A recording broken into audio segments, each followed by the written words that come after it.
Аида Садыкова бөйрөк оорусу менен жабыркап 3 жылдан бери диализ алып келет. Анысыз келгенсип анын 2 баласы тең ушул оору менен алышып жаткан учуру.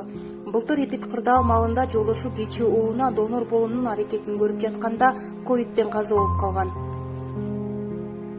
Азыркы тапта ушундай оору акыбалга туш болуп, бир үйдө үчөөбүз гемодиализ алып,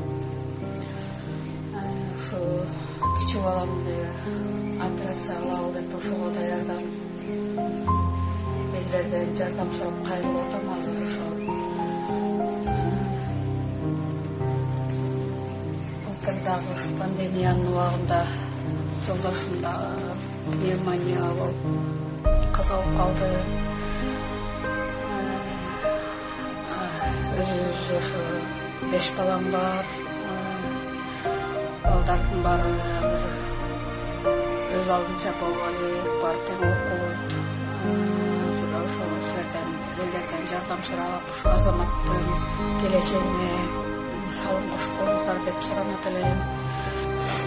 3 уулум гемодиализге түшүп калгандан кийин жолдошум дагы бесида донор болуп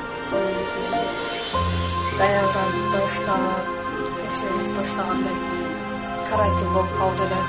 Карантин болуп калып, ошо менен сентябрга деп жол берип сүйлөшкөнбүз. Июлдагы пикте, июлдагы оорунун айынан кустарымда пневмония болуп өтүп кетти. Ошо экинде бара албай калып калдык. Азыркы тапта ушу донорубуз дагы жок. Жалгызбой эне ден соолугунун начар экенине карабай тигүү цехинде иштейт. Негизи диализ алгандан кийин оор жумуш кылууга болду. Бирок Айнура айым жаш ирмек жалгызбой болгондуктан балдарын багуу түшүрүү анын мойнунда. Жолдошум бар кезде ошо мен иштебей үйдө балдар менен эле отурчумун. Баарын ошо капсыздап бизге жашап. Азыр айы жоктон ошо иштегенге туура келип атат. Азыр нече жол иштейм. Диализ алган күндөрү 5ге чейин иштеп, анан диализге кирип кетем. Эртеси күнү деле ошо дарыларды ичип, ошолор күчү менен жумушка чыкканга туура келип атат. Балдарды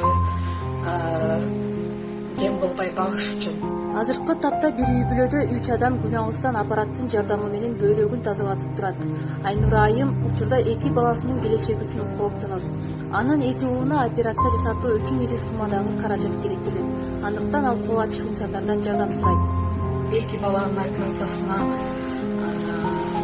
40 миңден ашык доллар акча сатып байланыштуу чоңураак сумма керек болуп турат. Ошон үчүн баарыңардан жардам күтөм. Өзүм ушул эле боюнча жашайм деп ойлойм. Ошо балдардын келечеги үчүн жардам берип коюңуздар. Биз бул оору жөнүндө 2012-жылы билдик. Ошо